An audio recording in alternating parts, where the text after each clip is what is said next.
What if you could reclaim 10 plus hours every week without sacrificing growth or your well-being? Welcome to the Masters of Wellness podcast. I'm Edward Curtin, 30 plus years in global wellness, bridging Eastern wisdom with Western science, joined by co-host Carrie Kindness. Hi. Today's episode is for every founder and leader teetering on the edge of burnout. And for our audience that may recognize Ciara, she has been on our show before. You can go back and look at the original episode called Time Design. We're going to build on some of those topics today. Ciara's time design framework has helped dozens of high-performing leaders reclaim 10 plus hours a week and scale their businesses sustainably. Her work has been featured in global publications, and her clients consistently report dramatic drops in stress and fatigue. One such client was Louise. I watched the video of you interviewing her today, and she had some great golden nuggets that she was sharing. Welcome to the Masters of Wellness podcast, your ultimate path to holistic health, wellness, and success. Discover the powerful fusion of Eastern wisdom and Western science, designed to balance your mind, body, and spirit. Our channel brings you holistic wellness practices, effective strategies to boost productivity, and insights on stress reduction and active aging. Join our global community and transform your life with holistic wellness. Cheers to a healthier, happier you. So let's get on to the main topic, founder fatigue, the causes, consequences, and solutions. Let's sort of go big picture first, and then let's dig down to see how we can help people reclaim that 10 plus hours per week. I think the first thing that comes to mind for me is I had a client a few months back, and I speak from the perspective of these women now. I'm so busy and so overwhelmed that I'm secretly hoping to have some kind of accident or to get ill, to end up in hospital, so that I have no choice but to rest. And when my client said that to me on the phone, like my jaw just dropped, because she was just saying it quite nonchalant, and I was like, oh my God. It's really scary. And then, as I say, another coach that I've worked with previously, I saw her share something almost word for word online. So yeah, I think it's a really big warning bell at the moment when we've got people kind of fantasizing about a hospital visit just to be able to rest. And so, yeah, I think this issue of fatigue, which then kind of transpires or rolls into burnout, is really important to kind of catch and notice the symptoms of. And for the report that we've recently written, I've specifically worded it fatigue because I think people are resistant to acknowledge perhaps the extent of burnout. And burnout is a very kind of inflammatory term. It's a bit of a buzzword. So yeah, I think fatigue and tuning into this sense of being deeply exhausted is really important because that's not normal. It's not your age. It's not this. It's not that. Like, it's not normal to be that tired and just to explain it away. And we don't have to kind of operate like that.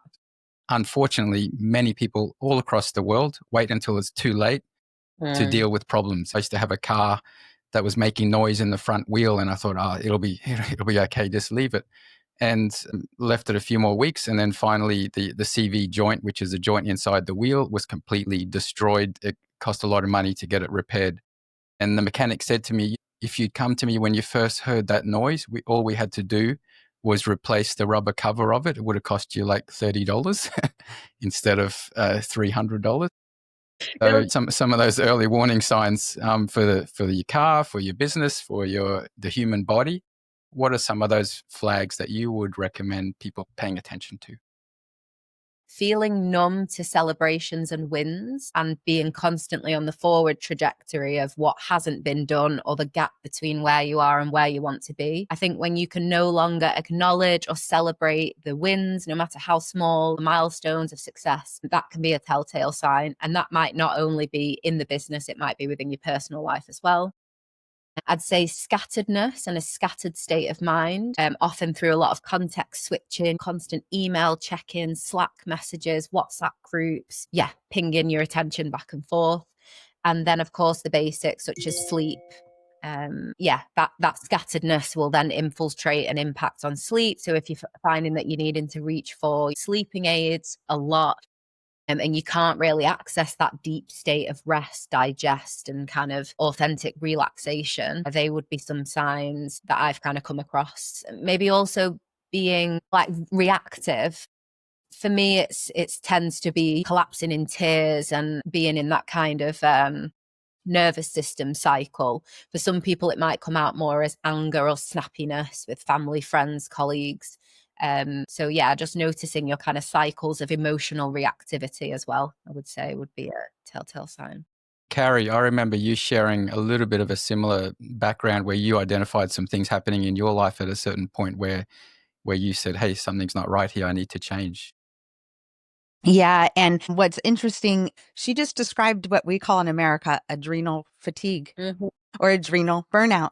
And you're not sleeping because you have too much cortisol in your blood. You're all over the place and you're creating this. And we're actually perpetuating it because we're going full force. We will not stop. We will not celebrate. We will not rest, but we will reach for more coffee, which will create more problems. And so that we can keep going. In America, we have a lot of self-worth issues or thinking you could be super mom. And yes, you're right. The moms are to the point of like, what can stop the madness? Can I be hospitalized to get some rest? Where did we get the belief that we need to be so much more than a mom? And we also need to be a boss babe. And we also have to get the kids to soccer. And we have to do all of these things. There's something spiritual, in my opinion, going on where we're deriving self-worth from things like success or being on the go or being famous or making money or wearing pants that aren't ours to wear. I mean, there's so many and it's going to be individual. But I'm wondering if, Ciara, if that is a part of the work that you do, is to help people to see themselves. And why are you even doing this? Yes, absolutely. The time design framework that I've come up with comprises of 3 elements, which is regulation, vision, and structure. So my background personally and through my coaching journey has all been centered primarily on the regulation aspect, on beliefs and behavior patterns. Like what I've kind of distilled it down into is the nervous system and self-soothing.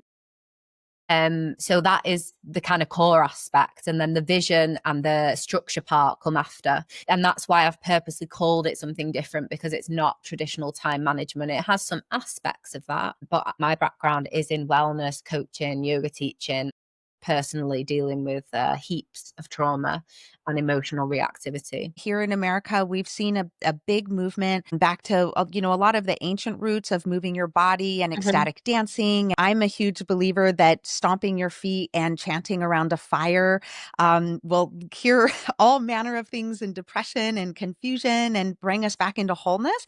So what do you have some things that you can recommend that people can do to bring their nervous system back in regulation? Yes, absolutely. I also love all of those practices. I'm a big ecstatic dancer, if that's how you say it. For me, the area of interest has always been in this moment, as in, I love consistency practices, but this is what I started to find with coaching clients. I was offering consistency practices, like something to build in and build up a routine. And then I was finding in the moment practices. So when shit's hitting the fan, if that's the best way to say it, what can I apply in that moment? So what was called the self-soothe strategy, and I now kind of reframed as the burnout breaker ritual, or the B3 reset, would be body, breath, brain. So a 3-part strategy. So for me, it's all about recognizing in the moment when I am emotionally reactive, when I'm misaligned, when I'm triggered. That's going to differ depending on who you are and what the situation is. So of course, it's bringing that awareness over time to start to notice what are the signs that I've come out of alignment. For me, it will often be racing thoughts, physical sensations, confusion. Actually, I get quite a lot of confusion around financial triggers, which is quite interesting. When I'm kind of making big purchases and I start to experience a trigger, I'll start to feel quite confused and spaced out and not very grounded. So when I recognize those things happening, I immediately start to put this framework in place. So the first step would be body. So similar to what you were saying, I'll find some way to come into the body. And I know that can sound quite abstract to people that maybe aren't used to this more ethereal world, let's call it. So get physical in simple terms. That might be physically holding the body. I love a cold shower or a cold dip in the water, or just splashing my face in cold water if that's what's accessible. I've been known to go and kind of do a plank in friends' bathrooms if I'm having a little panic attack and I'm just trying to get it together. So something to kind of really get into the physical and feel like, okay, I'm here, I'm in my body. That would be step 1. Step 2 is the breath. The breath you can think of as the remote control for your nervous system. So if you can regulate the breath and steady it out, equal inhale, equal exhale, nice deep breaths as opposed to short and shallow, then you'll find that everything else comes back to equilibrium as well. The thoughts will steady, the heartbeat will steady, and the content of the thoughts tends to level out as well. So that would be breathing steadily in any way that you can access. Great is deep into the belly, so we're not kind of exacerbating hyperventilation in the chest. And lastly, brain often triggers or this emotional reactivity centers around a limiting belief or a story. For me, that story is often something around there isn't enough time, hence why I've created time design, because that's a really big one I've struggled with. So it could take different costumes. I'm running out of time. I'm never going to get this finished. But for me, it all circles around that kind of core, which actually in its essence is there's not enough, which is scarcity. So I'll notice that and I will repattern that in the moment. So I'll find another present tense statement to kind of override that limiting belief. Really important here. We don't want to go for something really like woo-woo and itchable and like just doesn't feel true in this moment. Like having a panic attack and feeling really stressed and like, oh my God, life's amazing. Life's amazing. Life's amazing. No, that doesn't usually work, at least not for me. So something more kind of neutral, like I am here now, or I'm doing the best I can, or this too shall pass. Something that just grounds you in this moment to steady out. Because when you get through the other side of the trigger and the emotional reactivity, that's when the clarity is going to start to come. The only focus in that moment, from my perspective, is regulation, regulation, regulation. So just to summarize there, noticing when you've come out of balance or you're triggered and emotionally reactive, and then implementing body, brain, breath. Get physical, steady out the breath, and then use a simple sentence to ground yourself in the here and now. Ciara, you, my dear, are brilliant and wise. Thank you. There's something that I want to connect here. We are very breath work focused and in the American culture, and we talk all the time breath work. I too am a yoga teacher. We do breath work in every class. All your classes are getting so familiar with breath work. But if you've ever seen somebody in real time in a panic attack, it is nearly impossible to regulate your breath. Mhm. You are hyperventilating, and you can sit with that person. You can hold all the space. You can touch them and ground them. You can guide them through. We're trying to get equal inhale and exhale. And it can be at times nearly impossible. They're so dysregulated. But why I said you're so brilliant is because the way that we can overcome that is first we have to get in the body. Mhm. And a great tactic to bring down an anxiety attack in the Western culture is ice. You can hold ice, you can put it on your stomach, you can put it on your face. And that's the first thing you said. This is so important. First, there's something happening, and I don't know the words for that. I haven't downloaded that yet, but there's something happening when we trigger the physical responses, and we can calm our system enough to catch the breath. And so I really wanted to speak that because I want the audience to tune in to the brilliance of what you said. So, you'll see it on movies and TV shows going back to the 70s and 80s here. They're breathing in a bag. Yeah. And it's not enough. It isn't enough. And so that step has to come first, that we do something to get in the body. And if we don't have something cold, we don't have water, like you said, take a plank, Uttanasana, always bringing your brain below the heart, those kind of things, anything we can do physical, and then moving to the breath. It is so wise. And then you wrapped it up in such a beautiful package. You said, and also let's be realistic, and let's bring in a new thought, but a realistic thought, something we can connect to. And now we've worked with all of the parts, and I just think it's phenomenal. I love it. Yeah. I've lived in China for many, many years. Before I lived here, I was working in Australia. I was a professional presenter, teaching classes, standing in front of large groups of people. I came to China for almost 20 years. And last year, so August, I went to Australia and I did my first presentation in front of an English-speaking audience in almost 20 years. something happened to me when I got up there in front of this group of people. It wasn't a large group, maybe 100, 120 people, but I kind of started to feel this tightness happening here. My brain was going 100 miles an hour. I knew everything I wanted to say. I had my PowerPoint behind me. All the information was ready to go, but I couldn't get my breath. And I sounded like I was operating in the top part of my lungs. I was like here and then trying to speak like this. I looked at an old friend in the audience, Dr. Steve Jensen. I looked at him and he looked at me. He knew what was going on. And he just looked at me and he said, like this. So I just took a moment and I let out my breath. Like I just expressed everything out to get down to the lower part. And then I was able to appear to go ahead normally without anyone noticing. Later on, I watched the video recording of my speech. You couldn't tell anything that was going on. It was all inside me. It just looked like I was pausing for a moment before I was speaking. But oh my goodness, there was so much anxiety happening inside me. It felt like it was going for 20 seconds. It felt like it was going on forever. But actually, it was like a 2 or 3 second pause.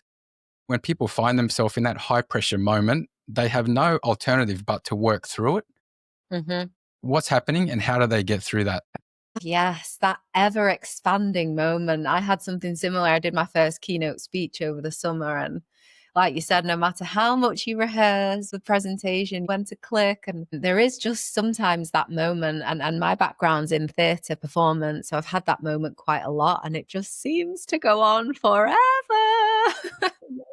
Where is it? Where's the line?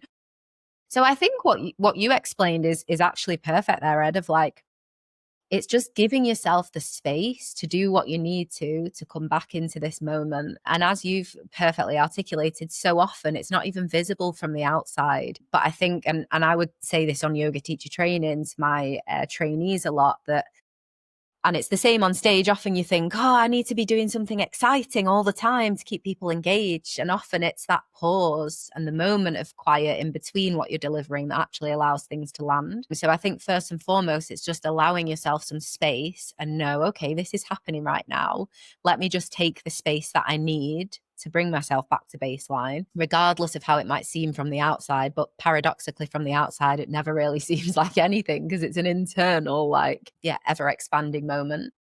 Yeah. And I think it's just that, it's grounding. It's the same thing. It's getting into the body somehow. I like to, if I'm speaking, or I prefer to be barefoot because then you can really feel the ground. So Yes.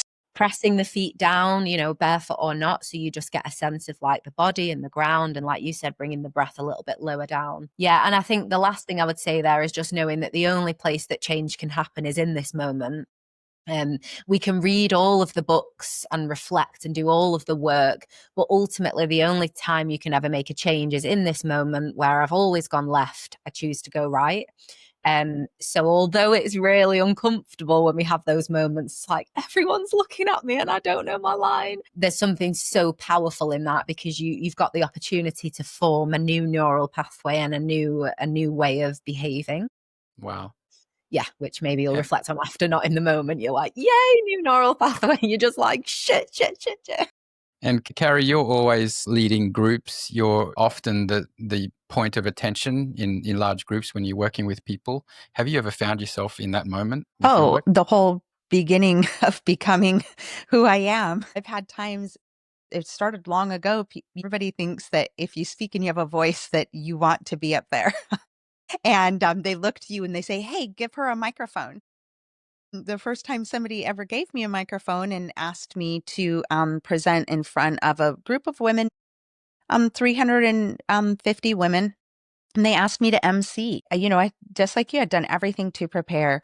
I felt so sick. I'm pretty sure I purged, which is very common. And I purged, and in my world, it's better out than in. So that actually makes me feel better. But honestly, the only way out is through. Life is a medicine journey, and you just get better by pressing through. I mean, instead of running, like Ciara said, we're making new neurological pathways. And the only way that we can ever change is with my terminologies. I call it manual reprogramming. And you have to butt up against that thing and you have to make a new choice every time. That is the only, first of all, choice in my personal viewpoint is all we are and all we have. Every thing that you have ever done has come through choice. Everything you've ever created, every incarnation you've ever had, these are choices. And we are so powerful. All we have to do is make a new choice. Like Ciara said, turn left, turn right. It doesn't matter if you're somebody that uses or somebody that has stress. It's like, I want this thing. I need to make a new choice right now that I'm not going to do it. And in this case, I need to make a choice that I'm going to do it despite myself. I have two choices here. I could run, and when we run, guys, you are the only one you will resent. Okay. We have to make that new choice for ourselves. And sometimes that is going to be somebody's path to run and run and run. And if it's the calling, they will run and run until they finally make that breakthrough. But it just takes time. The only way out is through. You have to practice, practice, practice, and speak, speak, speak. There's also a level of resilience. I'm big on resilience training. A lot of the medicines I work with, especially combo, this is about resilience training. And it's the same with yoga, right, Ciara?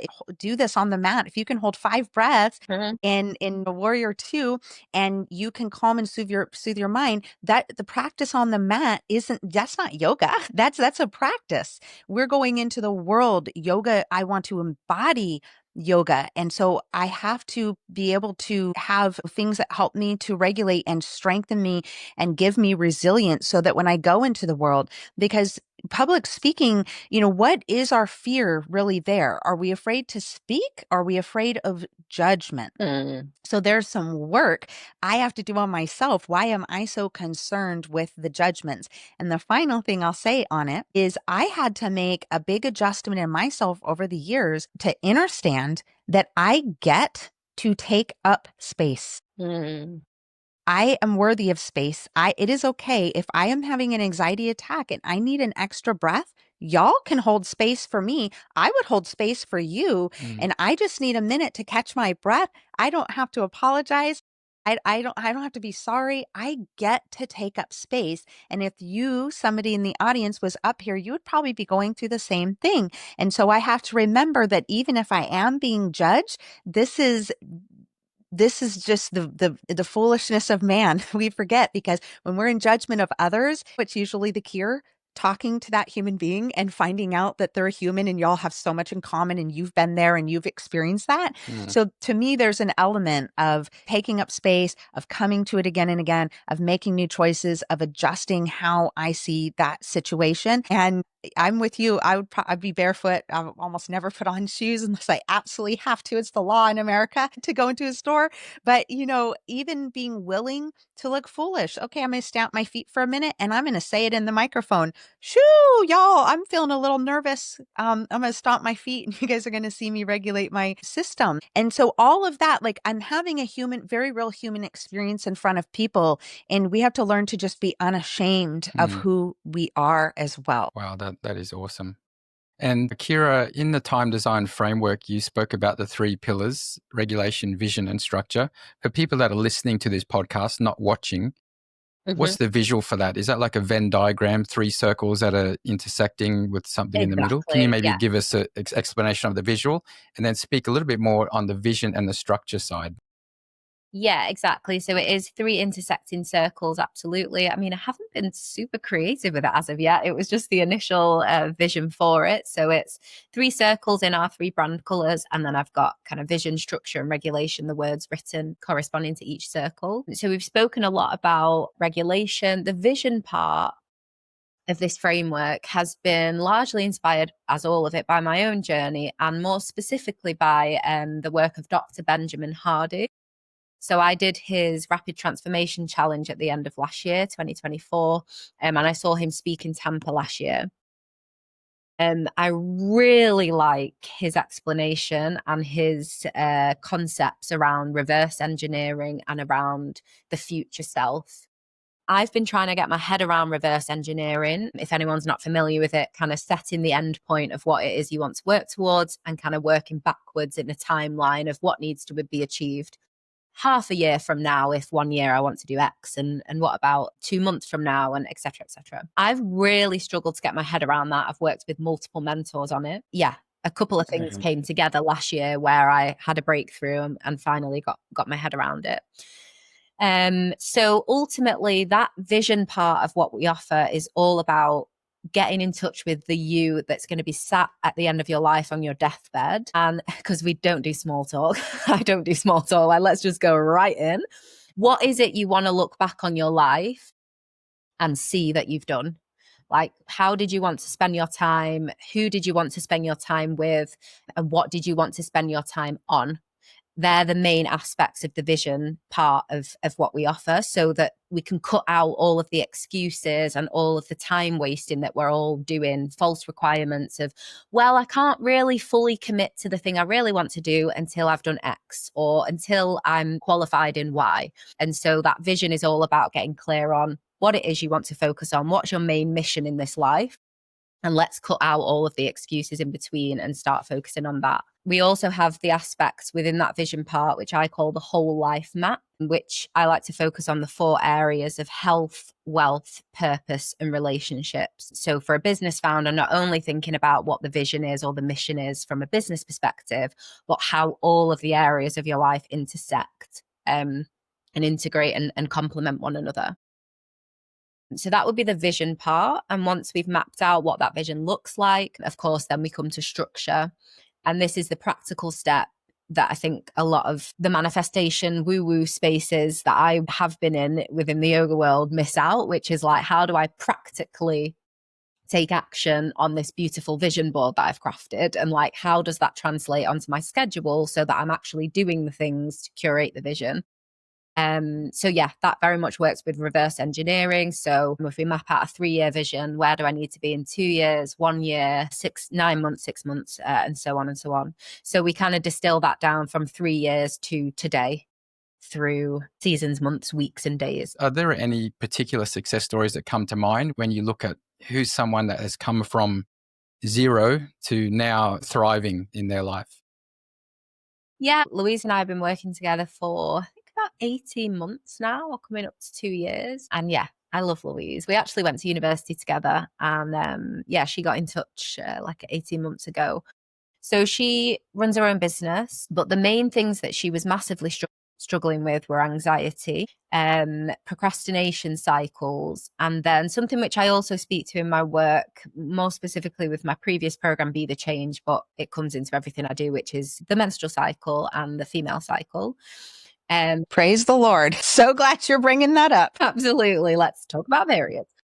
Yeah. So she was really struggling with particularly the autumn of her cycle, as I would call it, so premenstrual time.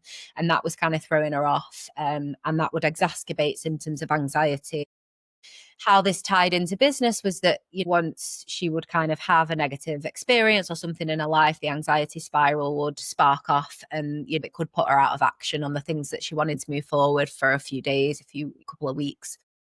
And then she was kind of self-berating if she'd find herself just procrastinating, scrolling on the sofa, and didn't really know. It was all around like, I know I want to move things forward, but I don't really know how to structure that time. And then I'm not doing as much as I want to. So then I feel bad. So then I procrastinate more, and the cycle continues. Yes. So Louise went through my first program, Be the Change, which is, as I said, primarily all on emotional regulation. That was massive for her. And like in one of her testimonial interviews, she says, like, I haven't had a panic attack since, which has just been huge because that was such a big part of her experience for a long time. She has since gone into my business and leadership programs. And yeah, she's just successfully launched. She launched her own coaching program. She launched her own first retreat. And she's upgrading all of her membership offers as well. And she's just like, I don't know how I just did all of that all at once. And it was because we had that foundation of regulation. Because regulation is everything. Like, if you can't regulate your nervous system, nothing else is going to work. Like, you can kiss it all goodbye, because each layer of growth, each new peak requires a new level of regulation. Louise would say that herself, that's been really the core of what she's kind of taken away from working with me. And the schedules, which she likes. She said actually she was getting a Reiki healing like a few weeks back, and the lady came up to her head, I think I said this last time, and was like, I'm getting schedules and lists, but like not in a stressful way. Like, it seems like it's really helping you. And we were laughing our heads off on one of our calls about that. Yeah, and it'll be so much easier for her to follow those schedules and to have these lists and know what to do at the right times of the month for a woman, because what you're talking about is, we are so goal oriented. We want something so badly, and we turn off the inner listening. And for a woman, her body is making demands. It is trying to do something. It is saying, rest, give me some carbs. I'm trying to do a process, and try not to do anything. Just schedule it for next week or schedule around. And I've talked about it a lot on this podcast. To me, this is about naming something or just bringing awareness to it. And then we can just stop fighting it. And we say, oh my gosh, that's my scheduled rest every month. I don't do anything for those 5 days. When I book workshops, I look out at the calendar, and I would never book it around that time because I know I'm going to be exhausted. I'm not going to be the best version of myself. If you're a woman, you say, I kind of feel bloated. I'm retaining water. When I put on my clothes, I don't feel like a 10, and I don't want to be on the microphone. And so all of that, and it's like you gave her such a gift, no doubt, that all of a sudden she just came into awareness of reality and said, oh, now I could schedule these things and I can let go of trying to control. Yeah, totally. Exactly. And like you said, we have that inbuilt. Like, what are the chances? There's already a time for me to take it easy. It's like built into my DNA. Exactly. So when that, and you understand that, I don't need to keep trying to push this week, because I know next week I'm going to have full power energy, and I will effortlessly want to do more. Exactly. Yes. It's a massive, massive piece for women in general, but especially if you have big goals and you're trying to juggle lots of moving pieces. Yeah, I think for men also, there's like this alpha culture that you see being thrust on us in our faces on social media. Maybe we can just speak a little bit to that, like this alpha behavior, the hustle culture, side hustle, make money, be successful. Do you want to maybe talk about what's some of the biggest myths that you'd like to bust about what people are exposed to online? Yes. I love that, myth busting. I think the first thing, which again, I did as one of the Ben Hardy exercises, what actually is success to you? Because often we're operating on somebody else's description or explanation of success. And we've never actually sat down to ask ourselves, what does success mean to me? So for me, success means having total agency over my own time. That's very important to me. That might not be so important to somebody else. Success also looks like singing and dancing regularly and spontaneously, because that's when I know I'm feeling like free and happy and expressed. It also means regularly catching up with family and friends and kind of bonding and having those meaningful experiences. And then I could go on and on in different areas of my life. So I think that's first and foremost really important for you to define what success means for you. Because and if loads of money and, fast cars and big houses is your definition of success, then more power to you, like go for it. But I think the only issue is when we're kind of killing ourselves energetically and burning ourselves out, neglecting relationships with family and friends or joyful activities because we're in pursuit of somebody else's definition of success. I think that's really sad. And I know personally for me, there was like when I was initially building my business and when we lived in Spain, it would quite literally be like I would book in a call with family and friends like at least 2 weeks in advance to the hour, because it was all about business. Everything was about business, working, powering through. If I wasn't working on my business, I was reading about business, I was studying. And that was great. But I would come through a cycle every few weeks where I'd be like, wait, do I actually have any friends? And it's not that I didn't, it's that I wasn't watering those friendships and my family relationships. So I would genuinely be like, oh my goodness, do I have any friends? So then for a week or two, I would be, keeping in contact, and then inevitably it would fall off and I'd be back in the same cycle. So yeah, I think the overarching message there is take some time to journal or reflect. What does success mean to me? And is the way I'm operating day to day at the moment reflective of that? If it is, amazing. If not, maybe you take a little bit less money, but you've got a lot more time with the people you care about. That is successful if you've determined that that's what success means to you. I think, unfortunately, people are exposed to the message that if they're not hustling, they're falling behind. But if people do want to move ahead, I think it's fair to say rest is a business strategy, right? Absolutely. Because if you're running on empty, you can't scale anything. I love that you brought that point in. This was a real breakthrough for me last year, that empty space and rest is a 10x move. That was a really powerful reframe for me. And actually, constant hustle is part of the slave matrix message to keep you busy on a hamster wheel running but never arriving. So that was a powerful one for me to kind of reframe and get into a perspective that's more powerful. I don't know where anyone sits on the conspiracy washing line, but I'm pretty deep in. So for me, that really resonates. Like, wait, hang on, what am I doing? Like, I'm hustling. That's why I didn't want to be in a job. Why am I, whipping myself, slave master? So for me, it's an expression of freedom, and that's really helped to embed it of like empty space is a 10x move.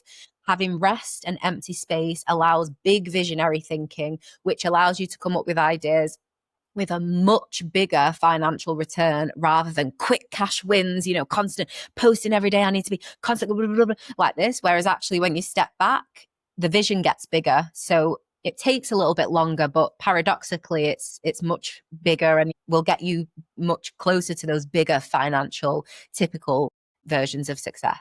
Yeah. And if you're always running and on that track of posting, when does your nervous system have time to stop and manifest and attract what's meant for coming to you? That I'm on the opposite end of that spectrum where I don't even have to put myself out there. I just say my manifestation every day. I believe it. I feel I am connected and speaking it to the universe.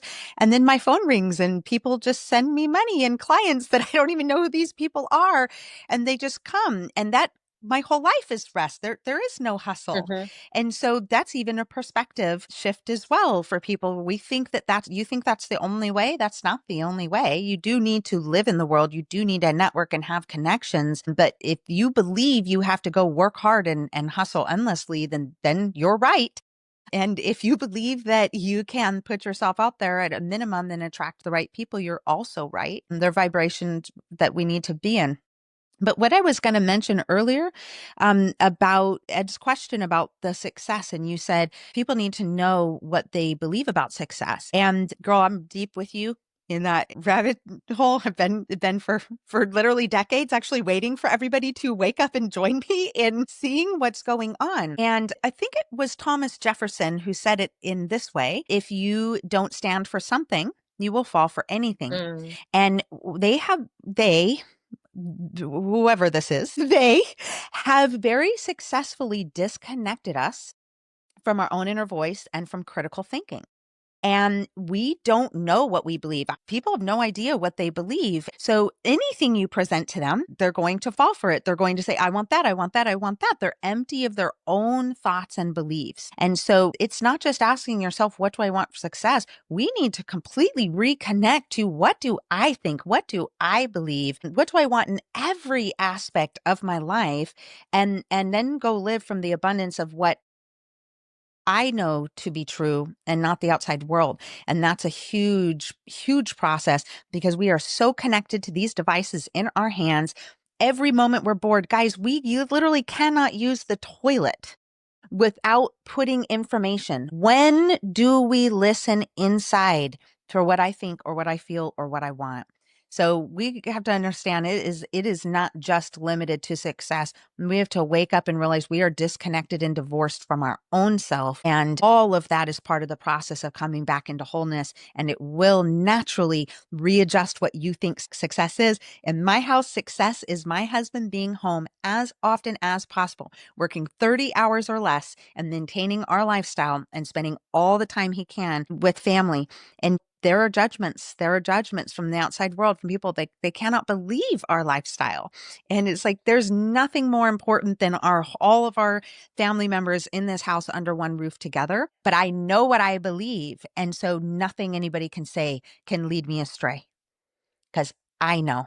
If we look through a global lens, like we've got an international team here, Carrie is looking from the Western, particularly the American perspective, what she's exposed to. I've spent a lot of time in Asia and Australia, so I've got an impression of the way founders fatigue shows up here. And then you're in Europe, Ciara. I'll give you one example, something that Carrie and I were talking about before we started today.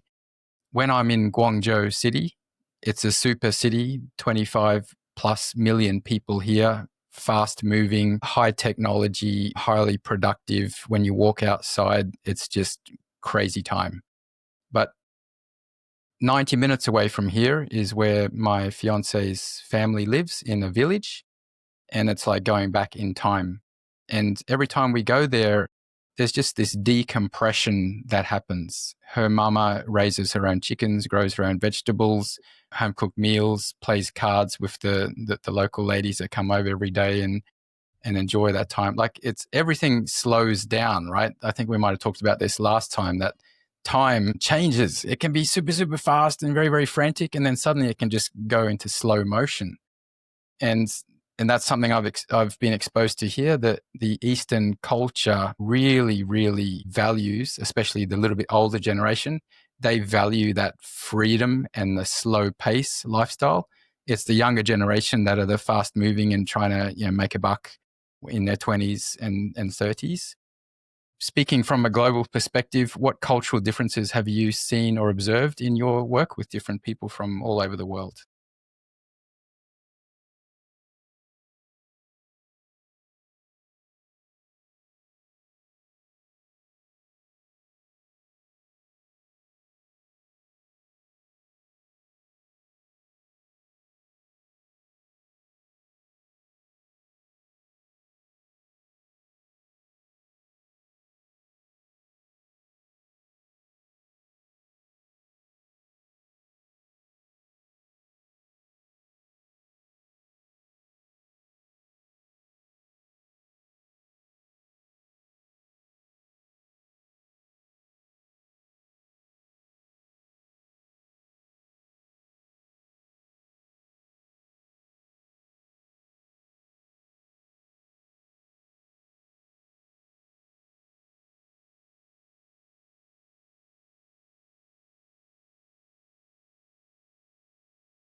Another difference I noticed in southern China here, we've got two super cities, which is Guangzhou and Shenzhen. Shenzhen is the technology capital of, it's fair to say, technology capital of the world. Guangzhou is the culture city. Beijing is the government city, political.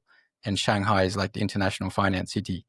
But I've lived in every one of these cities, and the big difference I noticed in Beijing compared to the southern China, you get a lot of young people coming from all over the country to work in the big tech companies and make money while they're young. It's very, very fast moving.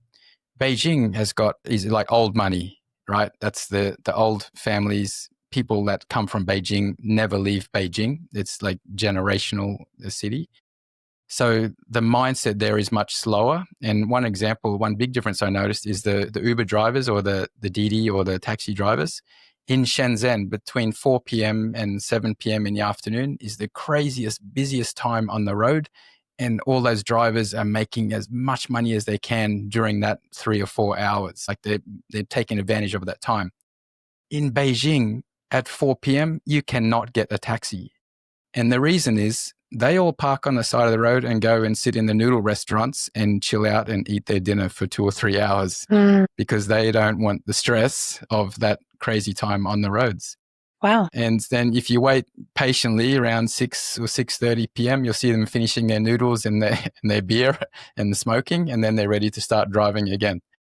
It's the same country, the same people, but different city, completely different attitude to how they live their life and their attitude towards money and ambition. Mm-hmm. Now, Ciara, people are generally motivated by two things, pleasure and pain. So we talked a lot about the pleasure today. If you do this, then you can enjoy this. Let's talk about the pain side. What is the cost of not paying attention to those red flags? If you fast forward down the track, what's going to happen?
Yes. Yes.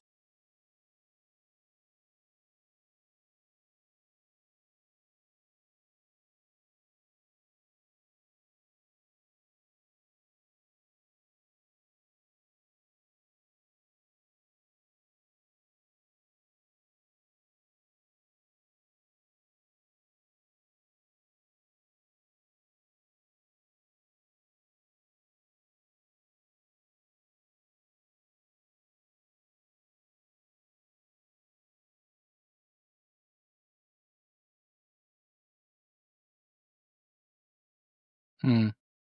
Jim Carrey is famous for saying the line, I wish everyone could experience being wealthy so they realize how unimportant it is. Yes. And even Matthew Perry Chandler from Friends as well. I remember one of the quotes from his book. He was talking about the early days before he got a break as an actor on Friends. He got down on his knees, prayed to God, and said, God, make me rich and famous. I will give up anything in my life if you make me rich and famous. And so God made him rich and famous, and then he gave up everything, the cost. I think lived experience is the most valuable teacher. If someone's telling you this is what will happen if you do this, maybe pay attention. Don't be so arrogant and think, oh, I'll find out myself. Because it's not necessary to make so many mistakes in our life because there's so many people before us that have experienced things that we can certainly learn from. That's what we do for our children. We give advice to our children, which they may or may not appreciate at the time, but we're giving them advice based on what we've been through ourselves. Every single person in the world, every single adult has been through shit. There is not one single person I've ever met in my life that hasn't been through hell to get to the life that they have now, whether it appears to be successful or appears to be happy or appears to be whatever it is. Everyone's been through it, and we try to protect our children and give them advice, and our clients, we're always giving advice to them based on what we've been through ourselves. The best therapists are the ones that have been through trauma because they know they know exactly what you're experiencing and what has helped them to get through it as well. And I remember, Ciara, in your first episode talking about you've got an incredible background story. And I urge everyone to go back and watch the first episode with Ciara talking about your background, and Oscar as well, another episode that we did. You guys have been through it to get to where you are now, and you're sharing these lovely words of wisdom. You appear to be a well put together lady and a leader and someone that's inspiring other people. But you know what? That's because you've earned the badge to be where you are now.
Amazing. Yeah. Carrie, your golden nuggets that you've picked up from this episode and anything that you'd like to add? My golden nugget is that culmination of these conversations is a reminder that we need coaches and mentors in our life. We need some, it doesn't matter if you are the coach and the mentor. You need one too.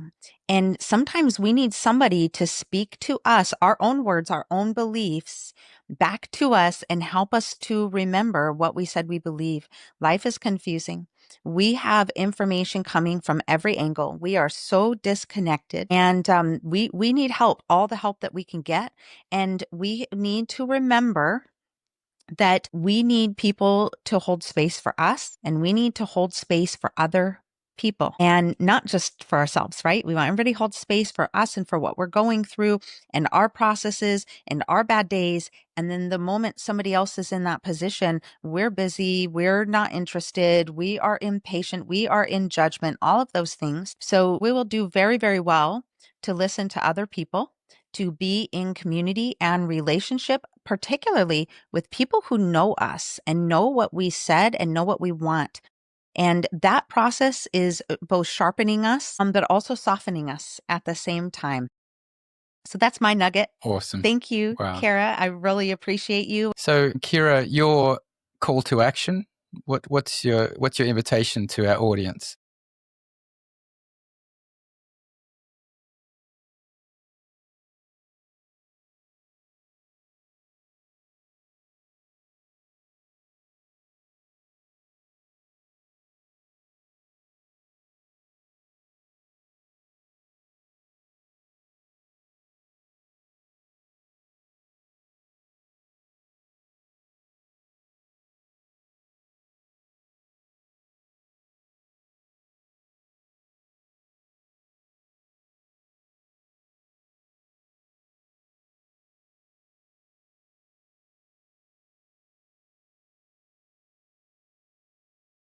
Awesome.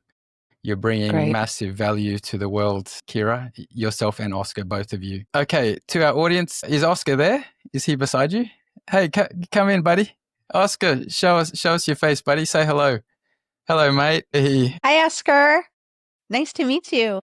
Good to see you, buddy. Yeah, awesome, mate. We want to get you back. Good. We want to get you back on again soon. So I'll talk to you about that. To our audience, if you found value today, please subscribe, rate, review, and share this episode. Tag us and Ciara with your biggest insights. And a quick teaser: next week we have a very special guest, Mary Ann Bennett, speaking to us about empowering women, taking control of your health. And I know Carrie is looking forward to that one. Thank you, everyone, for joining. See you soon.